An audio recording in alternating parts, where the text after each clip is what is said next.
Selamat pagi Bapak Ibu jemaat yang terkasih di dalam Tuhan Yesus Kristus. Hari ini adalah hari yang dianugerahkan Tuhan di dalam kehidupan kita. Dan saya percaya hari ini kita akan terus melihat bagaimana Tuhan menolong dan menyertai di dalam perjalanan kehidupan kita.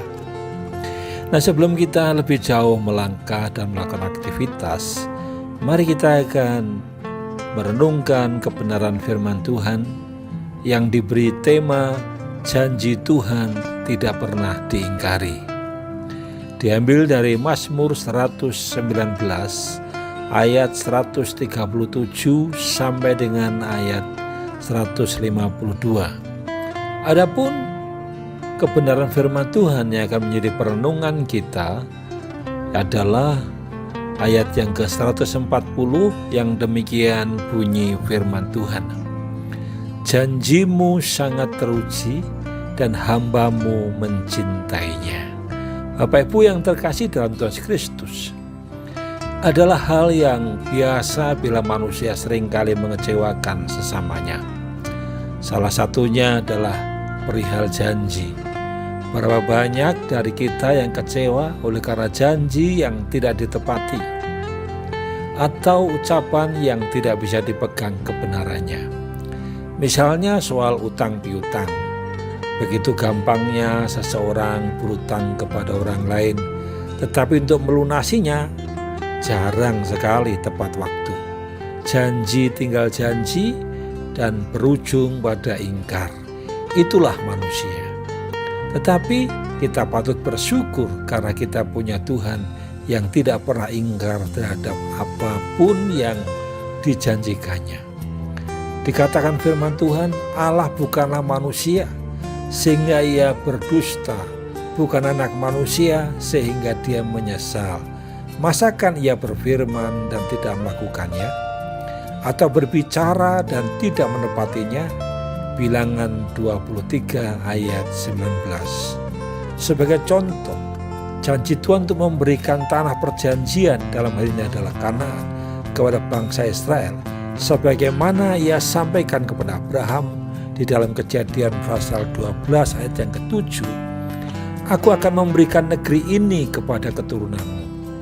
Meskipun keturunan Abraham berlaku tidak setia, namun dia tetaplah Tuhan yang setia pada janjinya. Pada saat yang tepat semuanya digenapinya. Bila kita baca dalam Bilangan pasal 34, dinyatakan bahwa batas-batas tanah perjanjian itu disampaikan oleh Tuhan sendiri kepada Musa.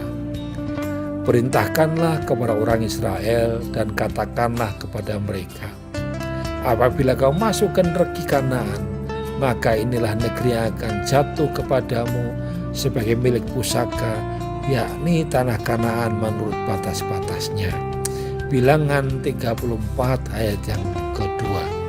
Bahkan Tuhan sendiri yang menentukan dan memilih orang-orang yang bertugas untuk membagi tanah itu. Bapak Ibu yang dikasihi Tuhan Yesus Kristus, bila saat ini kita sedang dalam kesesakan dan penderitaan, sedang mengalami kesukaran, banyak cobaan dalam kehidupan ini, janganlah menjadi lemah dan tawar hati. Janganlah berputus asa. Sebaliknya, tetaplah fokus pada janji Tuhan, karena Dia Tuhan yang tidak pernah berubah, dahulu, sekarang, dan sampai selama-lamanya. Ia adalah Tuhan yang setia. Ia setia kepada firman-Nya dan setia kepada janjinya. Tuhan hanya menghendaki kita tetap taat, tekun, dan setia melakukan semua yang diperintahkannya. Itulah bagian yang harus kita kerjakan. Pemazmur berkata, aku berseru dengan segenap hati, jawablah aku ya Tuhan. Ketetapan-ketetapanku hendak ku pegang. Aku hendak berpegang pada peringatan-peringatanmu.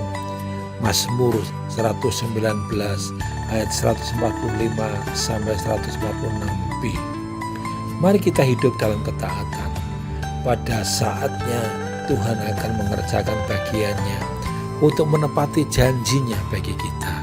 Maka itu peganglah janji Tuhan, imani dan yakini, karena Dia adalah Allah yang setia pada janjinya. Selamat beraktivitas, Tuhan memberkati kita semua. Haleluya, amin.